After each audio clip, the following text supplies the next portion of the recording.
दोस्तों 4-1 से न्यूजीलैंड को हराकर हमने उसको विदा कर दिया है। और ये जो हमारी अब की जो T20 की टीम है, इसमें क्या दमखम है, वो उस न्यूजीलैंड की खाल उधेड़ कर भाई इतना डाल कर मारा है उसको।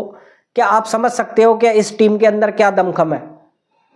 जिनको लगता था कि अभिषेक शर्मा ही इसमें तूफान है, उनको अब समझ में आ गया होगा कि इस टीम का कोई भी एक भी बल्लेबाज, कोई एक भी जिस दिन चल गया, यूँ समझ लो 250-300 तो कहीं पर कमी है, इसके सामने तो कम है। और वो चपड़गंजू पाकिस्तान मिल जाए इनको 15 तारीख को ना, उसको यार पहले बार बैटिंग आ जाए, मैं तो यूँ कह रहा हूँ 300 रन रहेंगे बोर्ड पर, आप ध्यान रखना भाई। वो सारे सवालों के जवाब मिल गए कि अभिषेक शर्मा नहीं भी हो, मतलब अभिषेक शर्मा आउट हो जाए, चाहे ऊपर से 2-3 विकेटें गिर जाए, तो भी ये टीम 271 आज बनाए तो ऐसा 250-300 बना सकती है। दूसरी कहानी भाइयों, संजू सैमसन और ईशांत किशन का फैसला हो चुका है। संजू सैमसन भाइयों 5 मैच मिले थे और 5 मैचों में भी कुछ भी नहीं कर पाए, और इसके जिम्मेदार खुद ही हैं। कल के आप 6 बॉलों की इनिंग अगर संजू सैमसन की देख सकते हो, तो एक भी बॉल बल्ले पर बीच में नहीं लगी। आप उसका कॉन्फिडेंस खुद समझ सकते हो कि संजू सैमसन की हालत क्या हो रखी है। तो अब तो मुझे लगता है कि संजू सैमसन फिलहाल में ड्रिंक और पानी वगैरह पिलाते हुए नजर आने वाले हैं आपको। और ईशांत किशन ओपनिंग करेंगे भाइयों, विकेट कीपर होने वाले हैं। और भाई इस बंदे ने अपने दम पर वापसी करी है, इसने किसी के बलबूते या किसी से भीख मांगकर ये जगह बनाई नहीं है, अपने दम पर इस टीम के अंदर आया है। और क्या इनिंग खेली है कल, पता है ना आपको, 43 बॉलों के अंदर 103 रन ठोके। और न्यूजीलैंड को तो हार का सबसे मतलब जहाँ से 271 बोर्ड पर लग चुके थे, तो यहाँ से फिर न्यूजीलैंड क्या ही जीतती। लेकिन न्यूजीलैंड भी लड़ी है, और लड़ी, मैं तो कह रहा हूँ कि अच्छी क्रिकेट खेली है न्यूजीलैंड ने भी, लेकिन इस टीम के सामने सब कुछ फीका है। और जिसे लगता था कि केवल एक ऑस्ट्रेलिया टीम हमें हरा सकती है, तो उसकी खुद बेड़ा गर्क हो रखा है वहाँ पाकिस्तान के अंदर। 2 मैच ऐसी पिल चुकी है उस मतलब चपड़गंजू पाकिस्तान से पिल रही है। तो आप सोच सकते हो कि अब T20 के अंदर सबसे पहला नाम हमारा ही हो सकता है कि इस वर्ल्ड कप को हम ही जीतने वाले हैं। लेकिन एक और बात थी भाइयों, क्या जो ईशांत किशन भाई, इस बंदे के साथ जो BCCI ने गलत किया था आज सबके सामने आ चुका है।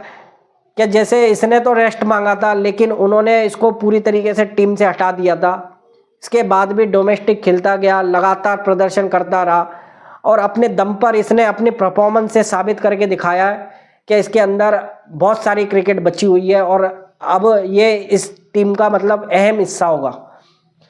बंदे ने क्या खेला है भाई यार, मजाक नहीं। 10 छक्के मारे भाइयों, और 10 छक्के इस तरीके से मारे कि हर एक छक्का न्यूजीलैंड के मुंह पर एक तमाशा था, और न्यूजीलैंड के इस पेस अटैक को एक्सपोज कर रहा था कि इसके बॉलरों की क्या औकात है।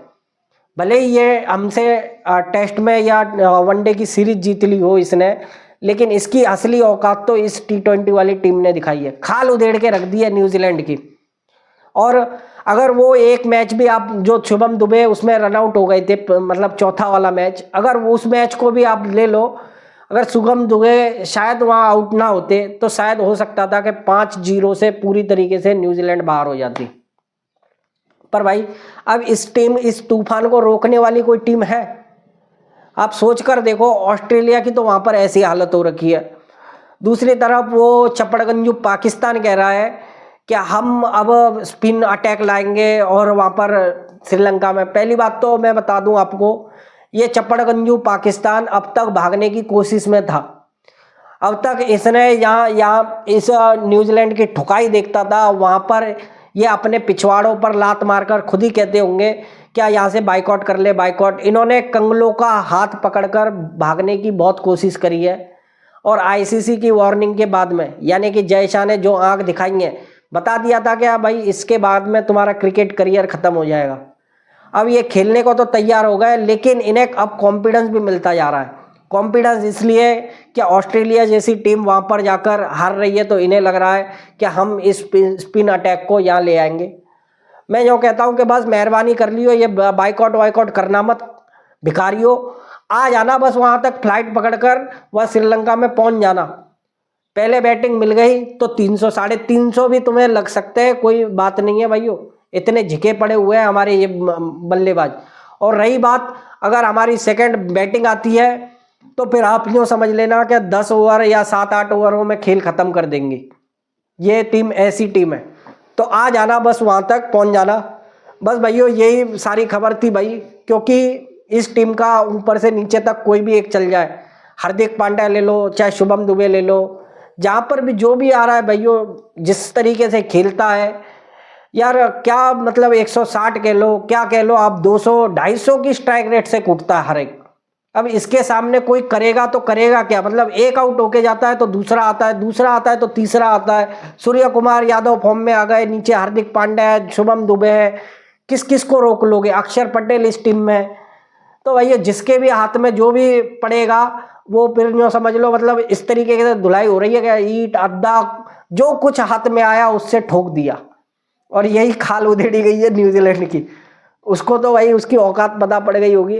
बस भाइयों ऐसा ही चलता रहे। मैंने कहा था कि ये टीम मुझे दमखम लगा है, क्योंकि जब T20 टीम का स्क्वाड अनाउंस हुआ था मैंने कहा था कि ये टीम अपनी गलतियों से ही एक आध सा मैच, या फिर दिन बुरा होगा तभी ये कोई एक आध मैच हार सकती है, या फिर एक्सपेरिमेंट के नाम पर हमने जो पिछला चौथा मैच की ऐसी तैसी लगा दी ना, अगर ऐसे एक्सपेरिमेंट इसमें फिर भी कर दिए ना तो अच्छी खासी टीम का बैलेंस बिगड़ जाता है। बस इसी तरीके से अगर ये टीम हार सकती है, बाकी किसी की औकात ही नहीं है इसके सामने, क्या कहीं तक कोई इसको हरा सकती है। तो बस भाइयों यही था। वीडियो अच्छी लगे तो लाइक करना, चैनल पे नए आए हो तो सब्सक्राइब करना, बाकी भाइयों बेल आइकन को भी प्रेस कर लेना। जय हिंद।